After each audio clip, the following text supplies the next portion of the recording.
High, আজ মা school টিফিনে সে যে স্পেশাল চাউমিন হতো না, সেটা বানিয়ে আমাদেরকে খাওয়ালো। আর এটা বানানো খুব ইজি। প্রথমে গরম জলের মধ্যে নুন আর তেল দিয়ে চাউমিনটাকে সিদ্ধ করে নিতে হবে। তারপর ঠান্ডা জল দিয়ে ধুয়ে নেবে যাতে চাউমিনটা জুড়িয়ে না যায়।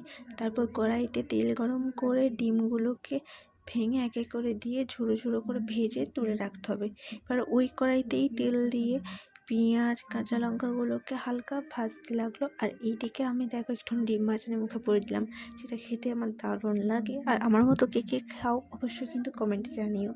তো পেঁয়াজগুলো ভাজা হয়ে গেলে এর মধ্যে আগে থেকে ভেজে রাখা আলুটাকে অ্যাড করতে হবে, করে একটুখানি নেড়ে দিয়ে আবার এর মধ্যে ডিমটাকে দিয়ে ভালো করে মিশিয়ে নিতে হবে।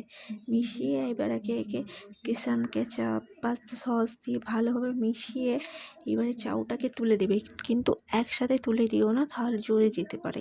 একটু একটু করে মেশাবে আর এটাকে ভালো করে মিলিয়ে দেবে। তারপরে তৈরি হয়ে যাবে আজকে টেস্টি টেস্টি চাউ, যেটা প্রতিবারের মধ্যেই কিন্তু দারুণ খেতে ছিল।